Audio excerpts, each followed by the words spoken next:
Udah tahun 2026, gue yakin banyak dari kita ngerasa pengen berubah, gak pengen hidup gitu-gitu aja, tapi nggak tahu harus mulai dari mana. Setelah memendam keinginan lama untuk memulai channel YouTube ini, akhirnya rilislah video pertama saya. Sebelumnya, mungkin kita kenalan dulu ya. Kenalin, gue Mila. Gue tuh udah 3 tahun sebenarnya di dunia kreatif digital ya, terutama konten kreator. Gue juga di TikTok, di Instagram gitu, dan ini tuh pertama adalah bentuk gue untuk mencoba keluar dari zona nyaman, karena gue tuh selalu konten dalam format vertikal gitu ya, dan tidak terlalu panjang, sekitar 1-3 menit saja. Tapi gue pengen bisa lebih ngobrol, pengen lebih bisa membantu orang-orang yang mungkin lagi ada di usia 20 tahunan, middle 20 gitu, kayak gue sekarang 27 di tahun ini gitu.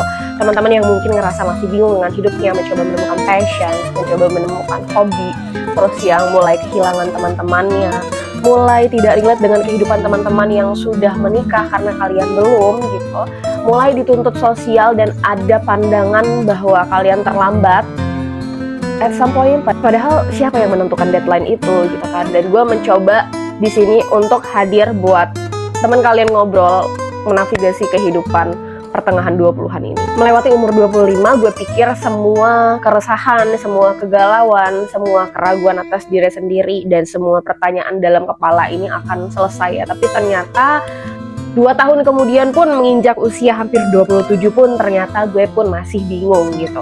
Masih banyak hal yang gue pertanyakan, masih banyak ngerasa sepinya, masih banyak merasa bahwa gue ada di dunia yang asing gitu. Karena gue ngerasa usia-usia sekarang, ketika lo belum punya pasangan, belum menikah gitu, gue ngerasa orang-orang tuh udah mulai berubah. Ketika lo kumpul keluarga itu udah mulai berubah, terus kemudian hubungan lo dengan teman-teman juga mulai berubah, dari yang jarang ketemu sampai ketemu pun mereka mungkin sudah membawa anak gitu ya, yang bahkan kadang lo juga lupa nama anak-anak mereka. Terus ternyata anaknya sudah bisa ngerangkak, satunya anaknya udah bisa jalan gitu.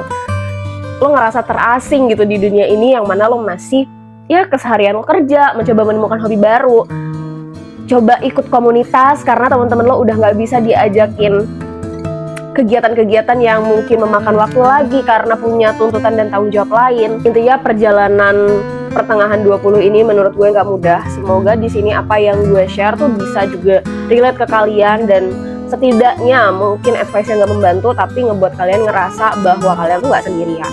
Gue akan mulai dengan membagikan 5 hal yang gue pelajari di 2025 saat usia gue 26 tahun, which is 1 tahun setelah yang disebut-sebut sebagai quarter life crisis. Pertama, start messy and be full at the beginning.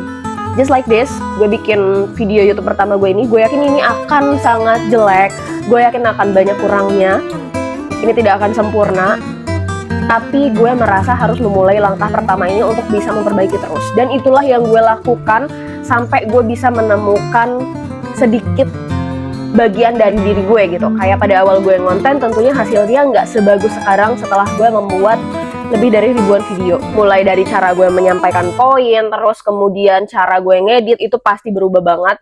Dan ketika lo pengen tumbuh, belajarlah untuk ngerasa bodoh di awal, belajar untuk ya udah nggak apa-apa, mulai dulu aja, walaupun berantakan, walaupun jelek. Karena nobody does perfect in the beginning, in their first move.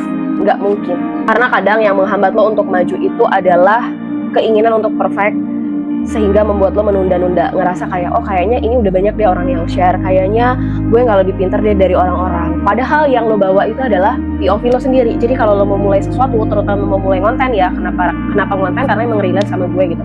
Kalau lo mau mulai konten, coba kesampingin dulu pikiran itu, atau ya udah berjalan berdampingan aja, berdamai dengan bahwa ya udah ada orang-orang yang share topik yang sama dengan gue, tapi gue kan share dari POV gue, dan gak ada satupun orang di dunia ini yang punya pengalaman hidup persis sama kayak lo gitu loh. 2, see everything as a data. Kalau lo nggak mau jadi orang yang menderita terus, belajarlah untuk melihat segala sesuatu itu sebagai sebuah data. Lo kehilangan teman-teman, ya udah itu data. Lo putus dari pacar lo yang 5 tahun dan sekarang susah untuk mulai hubungan baru, itu data. Lo ngerasa sekarang semakin dewasa, semakin ngerasa bahwa lo susah menemukan passion, ya udah itu datanya. Lo gagal terus, itu data. Ambil pelajaran dari data-data itu. percaya sama gue, orang-orang yang mudah bangkit, orang-orang yang resilient gitu ya, orang-orang yang sampai akhir bertahan itu adalah orang-orang yang melihat segala sesuatu tuh ya udah sebagai data aja, jangan terlalu berlarut di dalamnya. Gagal interview, gagal dapat kerja, gagal menikah, gagal apapun itu gak berarti menentukan kualitas diri lo sebagai manusia seutuhnya. Itu hanyalah pengalaman hidup lo aja, bagian dari perjalanan hidup, bagian dari data di hidup lo. Ibarat kata kehidupan kita ini adalah sebuah buku, ya udah itu adalah data yang akan tercatat aja, data yang akan ada di sebuah chapter aja, yang mana kehidupan lo itu akan berganti halaman, akan berganti chapter anyway. 3. Stop over consuming and start creating.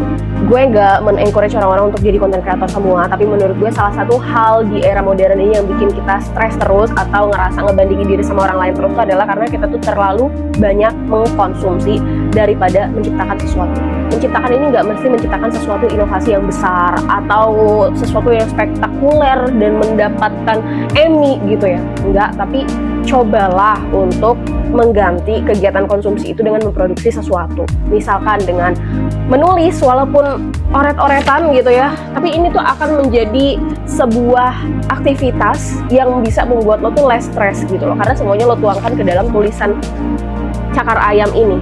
Atau lo bisa memproduksi sesuatu dengan misalnya bikin karya ini gak harus bikin konten, tapi lo mungkin kalau misalnya suka nyanyi, coba post video nyanyi lo, atau misalnya lo melakukan kegiatan kreatif lain gitu ya. Karena gue ngerasa ya, semakin lo berusaha untuk belajar melakukan aktivitas kreatif, maka lo tuh akan semakin merasa kesepian lo tuh berkurang. The more creative you are, the less stress you get. Bikin crochet atau belajar mewarnai atau nulis sesuatu atau hal-hal yang sifatnya lo tuh melakukan sesuatu yang aktif gitu, produktif, daripada cuma sekedar mengkonsumsi konten orang-orang aja. Boleh misalnya mengkonsumsi podcast orang-orang, tapi menurut gue hal yang bisa lo lakukan sebagai bentuk aktif kegiatan lo adalah dengan mencatat apa yang sudah lo dengar gitu loh. Dengan gitu juga akan merangsang lo untuk terus berpikir kritis, analitis terhadap apa yang lo dengar. Jadi dengan banyaknya media dan informasi yang kita dapat, kita tuh masih bisa create sesuatu. Karena kalau lo cuma mengkonsumsi banyaknya informasi dan data yang masuk gitu ya, lo akan kewalahan sendiri, percaya sama gue. Jadi kadang yang membuat kita stres itu adalah kita tuh terlalu banyak mengkonsumsi, karena emang media digital itu tuh terus-menerus ada di sekitar kita gitu, dan kita memang nggak bisa lepas sepenuhnya gitu ya. Makanya yang gue lakukan adalah gue hidup berdampingan dengan itu, tapi gue juga berusaha untuk memproduksi sesuatu. Salah satunya yang mengeluarkan unek-unek gue dalam tulisan, terus kemudian juga menulis hal-hal yang gue dapat setelah gue membaca atau mendengarkan podcast, atau misalnya gue melakukan aktivitas kreatif lain yang tidak pernah gue coba, melakukan hal baru. Misalnya di tahun 2025 tuh gue pertama kalinya bisa berenang akhirnya, and it feels amazing and rewarding menurut gue, karena itu juga yang membantu gue untuk tidak over consuming sesuatu. 4, passion itu dibentuk, dan hidup tuh nggak seideal itu. Jadi kalau lo ngerasa sekarang lo kerja di bidang yang di luar passion lo, tapi memang pekerjaan itu yang paling realistis untuk sekarang, that's okay. You still have time untuk belajar skill di luar jam kerja. You still have time untuk mempelajari bidang baru kok. Akan lo temukan kok passion lain yang akan terbentuk setelah lo mengeksplor banyak hal. Kayak dulu tuh gue pada zaman kuliah ya, gue tuh ngerasa gue tuh adalah orang yang paling gak kreatif dan paling gak suka hal-hal yang berbau kreatif. Tapi sekarang gue bisa nyebur di dalamnya, meskipun pendidikan formal gue pun bukan dari bidang industri kreatif digital kayak sekarang gitu. Tapi percayalah, semua itu bisa dipelajari karena sumbernya tuh ada di mana-mana, dan bukan hal yang gak mungkin untuk memulai sesuatu meskipun umur lo udah di atas 25. Entah itu karir baru, kerjaan baru, passion yang baru, hobi yang baru, apapun itu bisa lo mulai dari umur 26, 27, 28, 35, whatever. Nobody's gonna stop you just because your age. Jadi percayalah, nggak ada hidup yang seideal itu. Ada orang yang mungkin bisa mengerjakan passionnya tapi hanya bisa dia kerjakan di luar jam kerja. Ada orang yang sekarang mungkin sedang mempelajari skill untuk mencapai mimpi-mimpi yang dulu nggak tergapai gitu ya, tapi sembari dia kerja juga di bidang yang sangat menyebalkan, mungkin buat dia sangat nggak dia banget lah gitu ya. Tapi ya, that's life. Menurut gue, kita nggak bisa memilih sesuatu yang sangat ideal menurut kita. Jalanin aja apa yang paling realistis bisa lo lakuin sekarang, sambil lo tetap menemukan jalan menuju ke sana. Menurut gue setiap progres lo untuk sampai ke sana itu akan membawa lo ke sana kalau emang jalan lo di sana. Last but not least, nomor 5 adalah everyone is as confused as you.